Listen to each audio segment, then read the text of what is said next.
अवधूत चिंतन श्री गुरुदेव दत्त स्वामी महाराज की जय.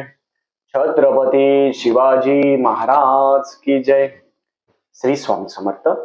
आज मी आपल्याला गाणगापूरमध्ये गेल्यानंतर गाणगापूरमध्ये जाताना साहित्य सोबत काय घेऊन जायचं, खूप जणांचा प्रश्न आहे की गाणगापूरमध्ये गुरुचरित्र पारायण करायचं आम्हाला गुरुजी, पण तिथे साहित्य काय घेऊन जायचं.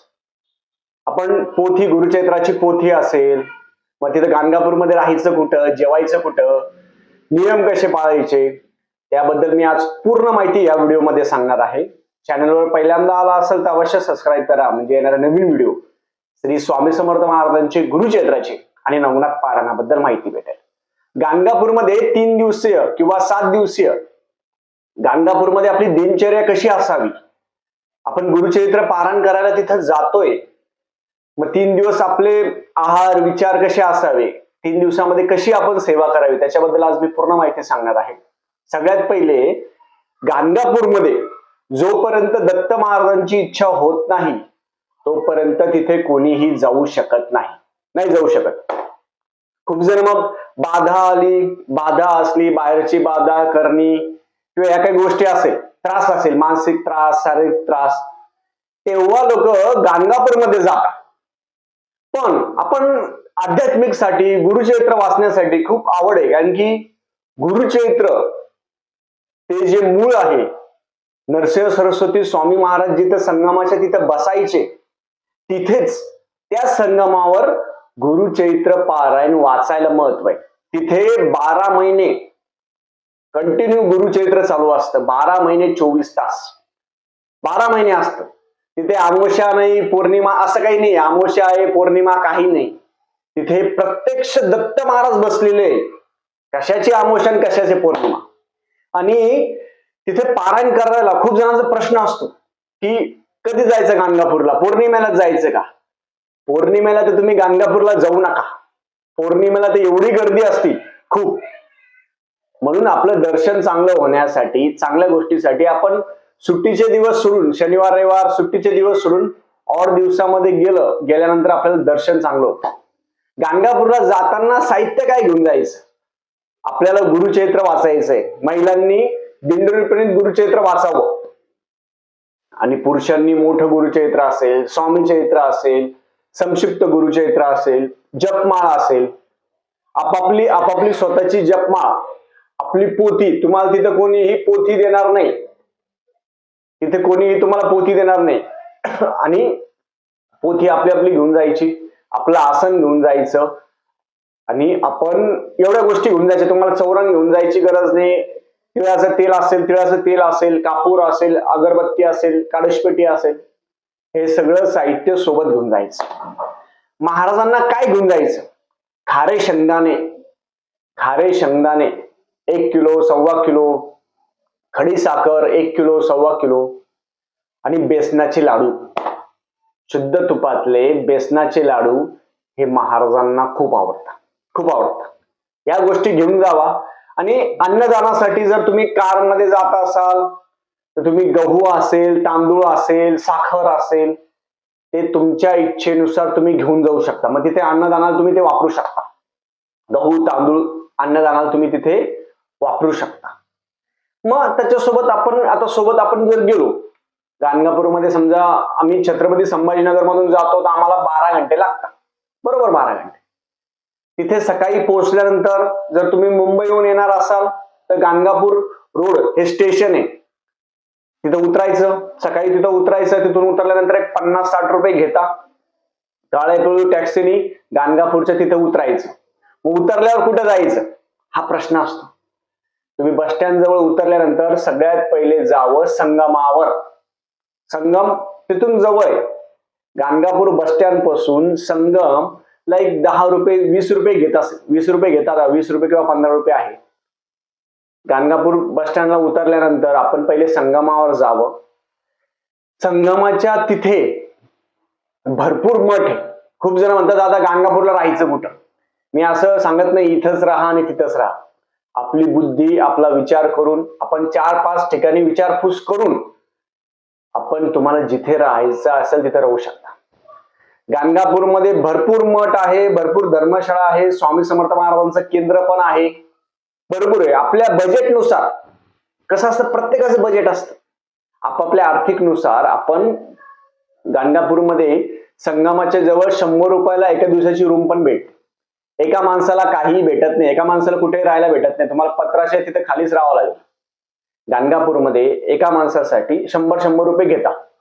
जर तुम्हाला जास्त स्टँडर्ड पाहिजे असेल तर ते अजून रेट आहे. पण माझं वैयक्तिक मत आहे, आपण घरी रोजच गादीवर झोपतो. ज्यांना शारीरिक प्रॉब्लेम असेल त्यांचं ठीक आहे, ज्यांचं चांगलं असेल ना, तर आम्ही 100 रुपयाच्या साध्या रूम करतो संगमाच्या जवळ, खाली चटईवर झोपतो आम्ही, कारण की आपल्याला गुरुचरित्र वाचायचंय. आम्ही खाली झोपतो सरळ, काही प्रॉब्लेम नाही. महाराजांच्या तिथे आल्यानंतर आपला मान सन्मान, आपला इगो, आपले सगळं जे आहे ना ते सगळं सोडून द्यायचं. मी स्वतः तसं करतो, आपलं खाली झोपायचं, काही प्रॉब्लेम नाही. आपला असंच पाहिजे तसंच पाहिजे नाही. कारण की जेव्हा आपण गाणगापूरमध्ये जातो, खूप जणांचं आहे की राहायचं कसं, खूप मठ आहे. ऑनलाईन बुकिंग होत नाही, हे लक्षात ठेवा. ऑनलाईन बुकिंग देऊन फसू नका. तिथं जायचं, 4-5 ठिकाणी संगमाजवळ उतरा. उतरल्यानंतर 20-20 रुपये रिक्षावाले घेतात. उतरल्यानंतर बघायचं, सगळ्या ठिकाणी बघायचं, कोणत्या मठामध्ये किती पैसे, कोणत्या मठात किती पैसे, सगळं विचारायचं. तुम्ही बॅचलर मुलं असाल तर 100 रुपये मध्ये राहू शकता. एकटे जाणार असाल तर तिथे पत्राचं आहे शेड टाकलेलं, तिथे विनामूल्य राहू शकता. फक्त आपलं पाकिट, मोबाईल, वस्तू सांभाळायच्या, आपल्या गोष्टी सांभाळायच्या. तिथे विनामूल्य राहू शकता. आता मठामध्ये भरपूर मठ आहे, मठाचा प्रॉब्लेम नाही. गाणगापूरमध्ये एक गोष्ट चांगली आहे, तुम्हाला राहण्याचं काय ताण नाहीये. जेवण्याचं काय, जेवण्याचं सांगतो. आता सगळ्यात पहिले आपण एखादी रूम घेतली किंवा एखादी खोली घेतली, आपण राहिलो, तिथं सामान ठेवून द्यायचं. सामान ठेवल्यानंतर आपण काय करायचं, संगमावर जायचं. संगम अतिपवित्र संगम आहे, त्या संगमावर जायचं, स्नान करायचं. स्नान केल्यानंतर आपण जिथं गुरुक्षेत्र बसणार तिथं प्रदक्षिणा करून घ्यायच्या. आपण गुरुक्षेत्राला जिथं बसायचं ते जागा, तिथे बुकिंग नसते, लक्षात ठेवा. तिथे बुकिंग नसते. जिथं रिकामा असेल ती जागा आपली, संपलं. जिथं रिकामा आहे तिथं जागा आपली. तिथं तुम्हाला ऍडव्हान्स बुकिंग करायची गरज नाही, 1 रुपया पण द्यायची गरज नाही. जे कोणी तुम्हाला पैसे मागायला येतील त्यांना एकच शब्द म्हणायचा की आम्ही उद्या देतो, बस. उद्या देतो म्हणायचं. कारण मी जेव्हा मागच्या वेळेस 3 दिवस गेलो होतो, कोणीच नाही आलं मागायला. आला जरी तो उद्या देतो म्हणायचं. आपण आपलं लक्ष वाचण्यामध्ये ठेवायचं. तिथं बसायला बुकिंगची गरज नाहीये, काही विषय नाहीये. आपण जेव्हा स्नान करायला जाणार, संगमाच्या जवळ रूम का बरं घ्यायची, याचा अर्थ हाय. संगमाच्या जवळ रूम घेतली तर तुम्ही संगमावर स्नान केल्यानंतर रूमवर जाऊ शकता. रूमवर गेल्यानंतर सगळं घालायचं. महिलांनी पण साडी असेल, हातामध्ये बांगड्या असेल, कुंकू असेल, हळद असेल, डोक्यावर पदर असेल. खूप जण मी तिथं बघतो महिला या ड्रेसवर गुरुचरित्र वाचता. कशाला वाचता समजतच नाही मला. तिथं तरी नका वाचू, ते अतिपवित्र स्थान आहे. घरी तर गाऊनवर काही जण गुरुचरित्र वाचता, पण गाणगापूरमध्ये तुम्ही ड्रेसवर नका वाचू, प्रॉपर साडी घाला. आपण सगळे हिंदू आहोत, पुरुषांनी पण सवळं घाला. आपण गाणगापूरमध्ये गुरुचरित्र वाचतोय, आपण केंद्रामध्ये मठामध्ये वाचत नाहीये, लक्षात ठेवा. केंद्रामध्ये चालतं जीन्स पॅन्टवर, असं नाही चालत. खरं जर म्हटलं तर सवळं, प्रॉपर सवळं घालायचं. भस्म लावायचं, डोक्याला भस्म, दोन्ही हाताला भस्म, छातीला भस्म. जागा फिक्स झाली आपली. जागा फिक्स झाल्यावर आपली गुरुचरित्राची पोथी तिथं ठेवून द्यायची. तिथं अगरबत्ती लावू शकतो, धूप लावू शकता, तुपाची वात असेल, तेलाची वात, दिवा लावू शकतो. आपण वाचायला बसलो. समजा माझंच उदाहरण देतो मी.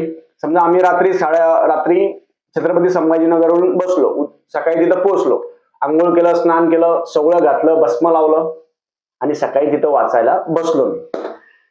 सकाळी वाचल्याला बसल्यानंतर 3 दिवसामध्ये पहिल्या दिवशी 1 ते 22 अध्याय, नंतर 23 ते 33 आणि 33 ते 53 असे 3 दिवसाचे 3 अध्याय असतात. 1 ते 22 मध्ये काय करायचं, पहिल्या दिवशी बसलो आपण, समजा बसलो वाचायला, वाचन करायच्या अगोदर भस्म लावायचं. डोक्याला भस्म, दोन्ही हाताला भस्म, सगळं झालं. भस्मांकित प्रदक्षिणा मारायच्या 11, 21, 51 आपल्याप्रमाणे प्रदक्षिणा मारायचं. गाणगापूरमध्ये गुरुचरित्र वाचन करताना घाई करायची नाही. ते बसले की वाचायचे, लगे बोट फिरवायची. खूप जण बघतो मी, नुसते बोट, असं नाही हो. आपण 3 दिवस महाराजांना भेटायला आलो. 3 दिवस महाराज आपण काय वाचतोय ते ऐकण्यासाठी आतुरता असतं महाराजांची. महाराज आतुरता असतात. मग काय करायचं, बसलो आपण, वाचायचं. वाचून घेतल्यानंतर पहिल्या दिवशी आपलं वाचन झालं. 12 ते 12:30 वाचन बंद करायचं. गाणगापूरमध्ये तुम्ही वाचायला बसल्यानंतर जर तुम्हाला वॉशरूम बाथरूमला जायचं, काय करायचं, मग तुम्ही उठू शकता. उठायचं, वॉशरूम बाथरूमला जा, परत स्नान करायचं. ओल्या अंगाने स्नान करून परत वाचायला बसायचं. लक्षात ठेवा, ते नैसर्गिक क्रिया आहे, ती दाबायची नाही. लक्षात ठेवा. जाऊन या, आंघोळ करा, स्नान करा, परत वापस या. जास्त वेळ बसता येत नाही, काय करायचं, तुम्ही वाचताना तुम्ही एक अध्याय झाला, उभा राहा, परत खाली बसा. गाणगापूरमध्ये काहीच असे नियम नाही. गाणगापूरमध्ये भस्म, काही काही जणांना वाचताना झोप येते. मी बघितलं, खूप जणांना झोप येते, खूप जणांना शब्द जड होता. आपल्या शरीरामध्ये जो त्रास असेल, व्याधी असेल, काही दोष असेल, ते निघून जातं. म्हणून भस्म लावायचं. गोमित्र ठेवायचं, कधीही लक्षात ठेवा, गोमित्र आपल्या जवळ ठेवायचं. गोमित्र अंगावर टाकायचं. आपल्याला झोप येऊ लागली, काही येऊ लागलं, झोप येऊ लागली, प्रदक्षिणा मारा. झालं आपलं दुपारच्या वेळेस हे झाल्यानंतर, वाचन झाल्यानंतर दुपारी 12-12:30 वाजता आरती असते. तुम्हाला जर वाटलं मठामध्ये आरतीला जावं तर आरतीला जा. त्याच्या अगोदर एक संकल्प सोडायचा. वाचायच्या अगोदर हातामध्ये पाणी घ्या, तुमचं नाव घ्या, गोत्र घ्या, आणि कशासाठी करताय ते म्हणून पाणी सोडून द्यायचं. संकल्प सोडायचा आणि वाचायला बसायचं. आपल्या आईवडिलांचं नाव घ्यायचं. त्यांच्या पुण्यामुळं आपण वाचायला बसतो इथं, हे लक्षात ठेवा. हे झाल्यानंतर वाचायला बसायचं, वाचन करायचं. 12 ते 12:30 मठामध्ये जाऊ शकता. संगमाच्या तिथं पण एक पादुका आहे, तिथं पण जाऊ शकता. ते केल्यानंतर आपलं आता वाचन झालं, समजा तुमचं वाचन समजा 3 वाजता झालं, 4 वाजता झालं पहिल्या दिवशी. नंतर काय करायचं, नंतर ते सवळं आहे, ते सवळं आपल्या रूम मध्ये येऊन चेंज करा. थोडा वेळ आराम करायचा असेल तर आराम करा. आणि ते केल्यानंतर बरोबर 6 वाजता मठामध्ये जावं. 6 वाजता मठामध्ये जायचं. 8 वाजता आरती असती. 6 ते 8 2 घंट्यामध्ये मठामध्ये प्रदक्षिणा करायच्या. प्रदक्षिणा 5 वाजता जा. तुम्हाला वाटत असेल 5 वाजता जा, 4 वाजता जा, तिथे मठामध्ये प्रदक्षिणा करायच्या. प्रदक्षिणा केल्यानंतर तिथं साफसफाई करायची. प्रदक्षिणा करा, साफसफाई करा. 5 वाजता गेले तरी चालतं, आम्ही 5 वाजताच जातो. प्रदक्षिणा, साफसफाई सगळं करायचं मठामध्ये. 8 वाजता पालखी असते. पालखी झाल्यानंतर आपण तिथे अन्नदान असतं. गाणगापूरमध्ये 2 ठिकाणी अन्नदान आहे. बस स्टँडच्या तिथे जवळ अन्नदान आहे, तिथे एक अन्नदान करू शकतो. आणि संगमाच्या जवळ हे सकाळी अन्नदान असतं. मी जेव्हा पहिल्या दिवशी जातो ना, तर पहिल्या दिवशी मी काही खात नाही. जोपर्यंत वाचन होत नाही तोपर्यंत मी काहीही खात नाही. खाऊन पिऊन नाही करायचं, मला नाही आवडत ते. खातच नाही मी काही. जोपर्यंत वाचन होत नाही पूर्ण तोपर्यंत वाचन करून घ्यायचं. संध्याकाळच्या वेळेस तिथं अन्नदान असतं, ते अन्नदानाचंच खायचं. बाहेर हॉटेलचं यायचं काही खायचं नाही, जे गुरुचरित्र वाचायला बसले त्यांनी. दुसरा दिवस झाला, आपण अन्नदानाचा प्रसाद घेतला, आपलं परत संगमावर यायचं. आपलं तिथं जिथं रूम आहे तिथं यायचं.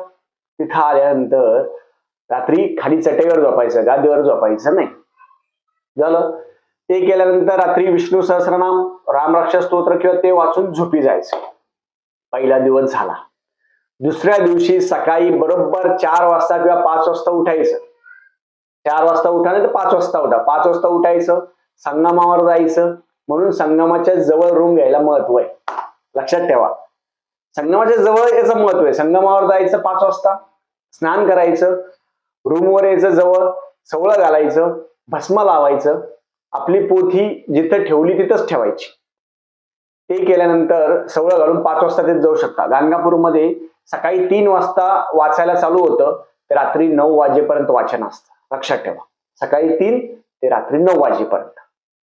ते केल्यानंतर सकाळी वाचून घेतल्याचे फायदे तुम्हाला सांगतो. सकाळी वाचलो आपण, सकाळी गडबड नसते, गोंधळ नसतो, शांत वातावरण असतं. सकाळी 5 वाजता बसायचं स्नान करून, पहिले प्रदक्षिणा करायच्या आणि वाचायला बसायचं.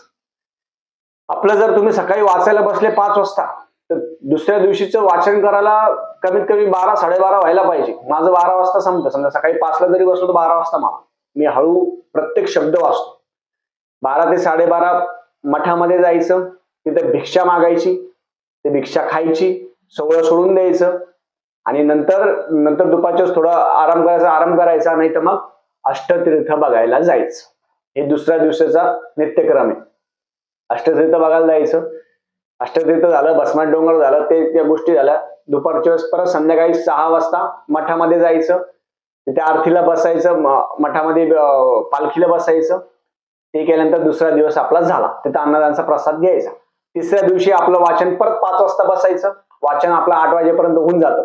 8-9 वाजेपर्यंत, 10 वाजेपर्यंत वाचन झाल्यानंतर आपण तिथे आरती करायची. महाराजांना खडी साखर असेल, खारे शेंगदाणे असेल, बेसनाचे लाडू असेल, ते तिथे बसलेल्या लोकांना वाटायचं. तिथे बसलेल्या लोकांचं सगळ्यांचं दर्शन घ्यायचं. आपल्या तिसऱ्या दिवशी वाचन झाल्यावर तिथे आरती करायची. आरती केल्यानंतर ती जी पोथी आहे ती पोथी घरी घेऊन यायची. घरी आल्यानंतर एक सवाष्णी कुमारिका जेवण द्यायचं.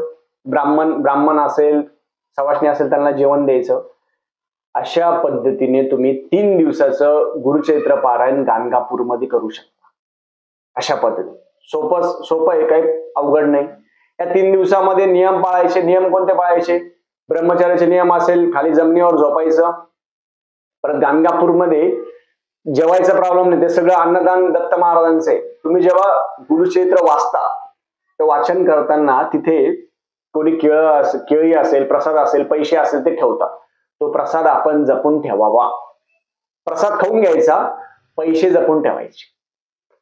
झालेली सेवा मी दत्त महाराजांच्या रुजू करतो. आता येणाऱ्या 9 तारखेला 9 फेब्रुवारी, 10 फेब्रुवारी, 11 फेब्रुवारीला गाणगापूरमध्ये मी आहे. आपण अवश्य यायचा प्रयत्न करावा. आपण भेटूया. महाराजांविषयी, सेवेविषयी आपण बोलूया. मला बोलायला खूप आवडतं. सेवाविषयी, दत्त महाराजांविषयी आपण चर्चा करूया, बोलूया. आणि तुमचे अनुभव मला ऐकायला खूप आवडतात. तुम्ही तिथं आल्यानंतर मला अवश्य भेटावं. तुम्ही मला ओळखत असता, मी तुम्हाला ओळखत नसतो, म्हणून तुम्ही आल्यानंतर मला अवश्य भेटावं, बोलावं. आपण महाराजांविषयी चर्चा करूया आणि सेवेविषयी आणि तुमच्या अनुभवाबद्दल आपण विचारूया आणि सेवा करूया. झालेली सेवा मी बालाजी महाराजांच्या रुजू करतो, दत्त महाराजांच्या रुजू करतो. श्री स्वामी समर्थ.